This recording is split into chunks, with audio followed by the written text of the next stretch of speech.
Assalamualaikum everyone. Welcome to Knowledge Zone. So, in the previous video, we are discussing about uses of map in our time. कैसा map use करते हो, कैसा different types of thematic map होते हैं. Thematic map किसे कहते हैं? एक अलग aspect पे कोई अलग एक particular चीज के ऊपर map बना रहे तो thematic map बोलते हैं. जैसा कि आपको लास्ट क्लास में मैं बताया कि ऊपर एक बॉक्स दिया गया है पेज नंबर 9 पर, जहां पर वो बॉक्स में अलग-अलग कलर्स अलग-अलग चीजों को रिप्रेजेंट करता मैप में. Right? So today we are going to discuss make a population map. Okay? Take out your details everyone, as you know. For example, draw a sketch map of your school showing different classroom. Find out the number of students in each class. Put up one small line for every 5 students. मैंने for example ऐसा हमने एक sketch बना बोला भाई. Okay? Sketch बना के क्या करूँ बोला? एक ऐसा classes बना बोला उसमें. रहते ना स्कूल में classes नहीं रहते क्या? राइट ऐसा क्लासेस ड्रॉ करो बोला. क्लासेस ड्रॉ करने के बाद ऐसा लाइंस बना बोला. ओके और उन्हें बोला आपको कि एक लाइन ड्रॉ करने का मतलब है 5 स्टूडेंट्स. ऐसा ड्रॉ करके बताओ बोला है. अपन ड्रॉ कर लिए. Okay this will be the population map of your school. अब ये हमारी क्या है स्कूल की क्या है बोला है पॉपुलेशन है. फॉर एग्जांपल अगर एक स्कूल में 6 क्लासेस है तो 1 2 3 4 5 6 7 8 9 9 9 18. हम 18 को क्या करना है हमारे को 5 से मल्टीप्लाई कर लेना. 5 8 जा 40 5 1 जा 5 9. तो टोटल स्कूल की पॉपुलेशन हमारे को इजीली क्या हो गई यहाँ पर मालूम होगा कि भाई 90 स्टूडेंट्स है. ओके एक स्कूल में बोल के बता रहे हैं. But don't target to write in the key bus how many students each line present. इसके अंदर लिखने की जरूरत नहीं है. बस आप लाइन में ड्रॉ करते हैं तो उसका क्या मतलब है एक लाइन में 5 स्टूडेंट्स हैं. ओके ऐसा हमें समझा रहा है कि पॉपुलेशन हम कैसा इजीली कैलकुलेट कर सकते हैं. पॉपुलेशन का नाम से भी shown on the map through shading. तो पॉपुलेशन क्या करते हैं हम शेडिंग के थ्रू में क्या करते हैं रिप्रेजेंट करते हैं मैप्स पे. There are called population density map और उसको क्या बोलते हैं पॉपुलेशन डेंसिटी मैप. जैसा कि first we estimate the total number of people living in area. हम पहले क्या करते हैं एरिया के पूरे कितने लोग रहते हैं मालूम करते हैं. उसके बाद then we are measuring the total area of a place and then divide the number of people by the area of the place. हम क्या करते हैं पहले पूरे लोगों को मालूम कर लेते हैं. फिर मालूम करके टोटल एरिया कितना है वो मालूम करते हैं. फिर उसके हिसाब से क्या करते हैं उसको डिवाइड कर देते हैं कितने एरिया है और कितने लोग उसमें रहते हैं. जैसा कि एग्जांपल में बता रहा if the area of a village is 10 square kilometre 100 people live in it. यानी कि एरिया है 10 ओके कितना मतलब है 10 स्क्वायर किलोमीटर है जिसके ऊपर 100 पीपल्स रहते. The population density of the village is 100 per square kilometer. By using same method we can identify out the density of population of the state and a city. तो हम यही फार्मूले से क्या कर सकते हैं यानी कि हमारे क्या करना है पूरे पॉपुलेशन से किससे डिवाइड कर देना है इसको पूरे किलोमीटर से.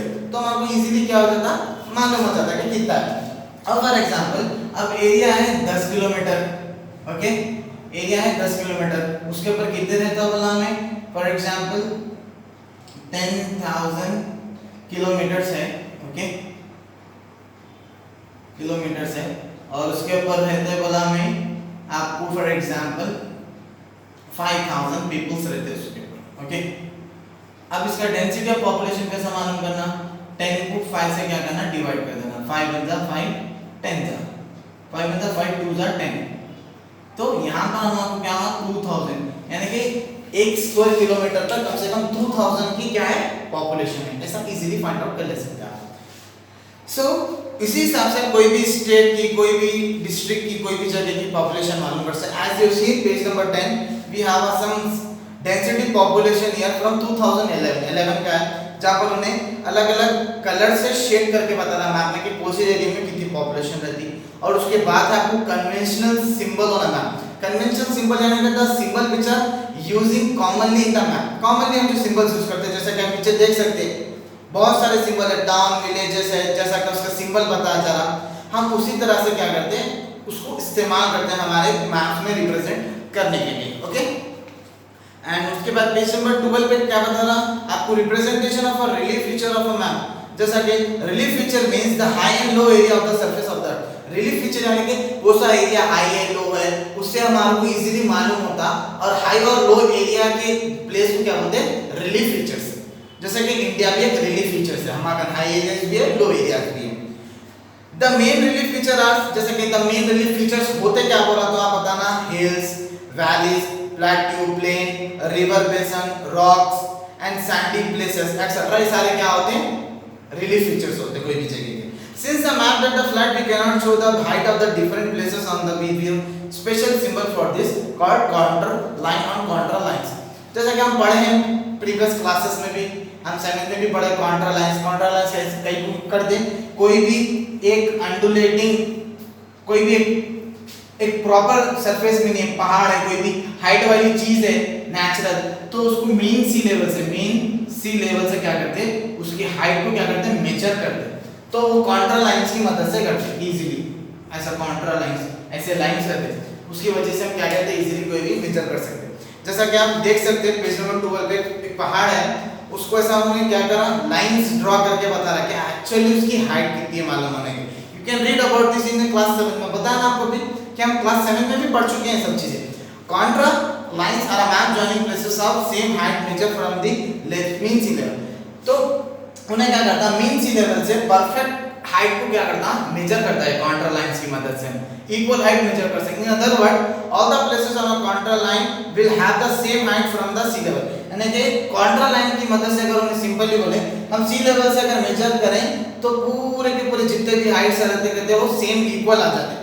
Contra lines are the called iso lines भी बोलते हैं इसको, line joining place with some common features. यानी कि आइसो लाइन इसलिए, यानी कि ऐसे कुछ लाइन जो कॉमन फीचर्स को क्या करते हैं, जॉइन करते हैं।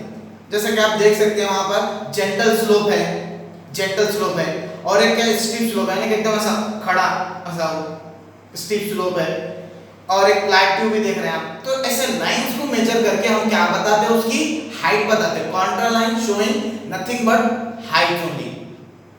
Contour line usually drawn fixed interval of height as 20 meters, 50 meters, 100 meter, यानी ऐसा बताते हैं भाई 0 मीटर से 20 मीटर ऊपर है, फिर 50 होगा, 100 है, 150 है, ऐसा एक करता उसको हाइट्स को मेजर करके हम इजीली बताते हैं कि हाइट कितनी है, कहां से मीन सी लेवल यानी कि नीचे टच टू द ग्राउंड से कितना है समंदर से बताते हैं। Uniform Contra interval is maintain between the line on a given map. Contour line given is an indication of the slope of the line as well as the elevation of above sea level. Wherever the contour lines are apart, it represent a gentle slope. Closer lines represent steep slope. अगर gentle slope रहा, okay, gentle slope रहा, तो contour lines दूर-दूर रहते हैं, जैसा कि आप देखने को मिल रहा gentle slope में contour line दूर-दूर रहते हैं। Steep slope रहा तो करीब रहते हैं, यही है ना, तो करीब ज़्यादा distance नहीं आता steep slope रहा तो lines के बीच में, इस तरह से। और atlas किसको बोलते हैं? Collection of a map book is called atlas, okay, जिसमें आप इजीली कोई भी मैप को ढूंढ सकते हैं। India map, Telangana map, world map, Europe map, Africa map, south America, north America, different kinds of map पूरे एक ही बुक में रहने को वो बुक को क्या बोलते हैं, एटलास बुक कहा जाता है। और भी उसके बाद में आपको बहुत सारे तेलंगाना रिलीफ एंड ड्रेन है, तेलंगाना रिलीफ एनुअल रेनफॉल है, तेलंगाना सॉइल मैप है, इस तरह के मैप है। आप उसको अच्छे से आइडेंटिफाई करिए, कलर शेड के हिसाब से उसको समझने की कोशिश करिए कि कहां पर कौन सी सॉइल है, कहां पर कितनी बारिश होती है, कहां पर कितने रिवर्स फॉर्म होते हैं, आप समझ सकते हैं। ओके, एरियल फोटोग्राफी 17 नंबर पे।